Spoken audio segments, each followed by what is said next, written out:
Every day, landfills and wastewater plants produce a gas that used to be flared off or vented. Today, that same gas gets cleaned up, compressed, and injected into the pipeline as renewable natural gas.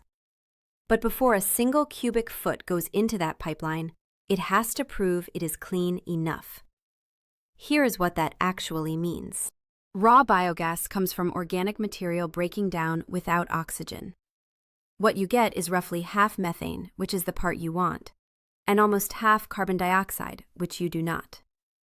Mixed into that are small amounts of other things: water vapor, hydrogen sulfide, and sometimes oxygen and nitrogen that leak in.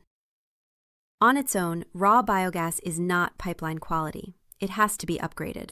Here's the part people underestimate.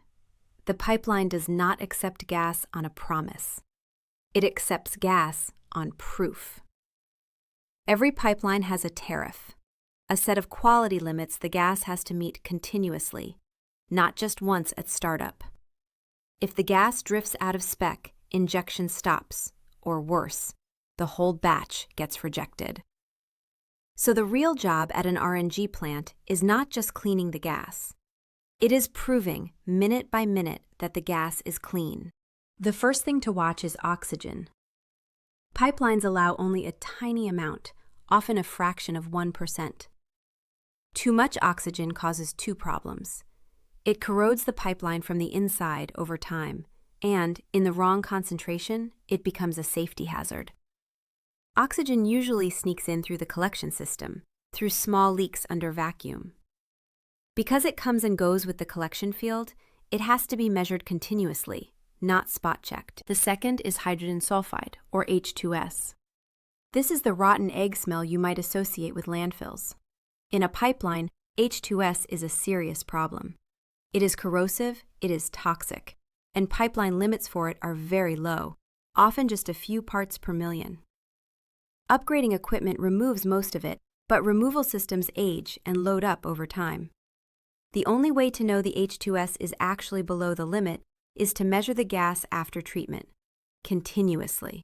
The third is moisture, plain water vapor. Raw biogas is saturated with it. Left in the gas, water causes corrosion, and under pipeline pressure it can form hydrates, which are ice-like solids that block flow. Pipelines specify a maximum water content, usually expressed as a dew point. Drying the gas is a standard step, but like everything else, the dryer has to be verified. You measure the moisture downstream to confirm the gas is dry enough to inject.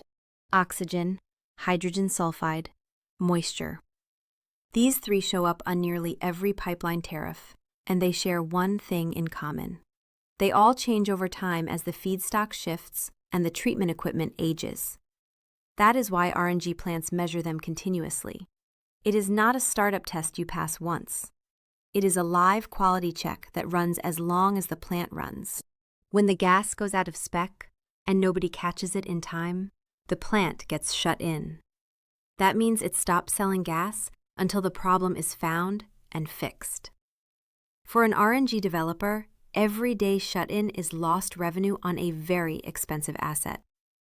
Reliable, continuous measurement is not a nice-to-have. It is what keeps the plant earning. So where does the measurement live? Right at the end, after the gas has been cleaned and dried, just before it enters the pipeline. That final measurement point is the plant's last line of defense. It is the difference between confidently injecting and hoping for the best. And getting that point designed correctly, with the right measurement for each of the three contaminants, is where experience matters. Gas quality is one piece. The other is safety. Landfill gas is flammable, and it moves through tanks, pipes, and vents where flames and pressure surges have to be contained. Proper flame and tank protection is a whole discipline of its own, and it belongs in the conversation the moment you start designing a gas handling system. If you're developing an RNG project, upgrading a wastewater digester to inject gas, or engineering one of these plants for a client, these are the questions worth getting right early. The measurement and the safety design are easier and cheaper to solve on the front end than to retrofit after the pipeline says no. At George Grant Company, this is the kind of problem we spend our time on. not selling a box, but helping you figure out what needs to be measured, where, and how to keep the gas moving and the plant safe. If you are working on an RNG or biogas project in the Southeast, we would be glad to be a resource. Thanks for watching. If this was useful, there is more where it came from.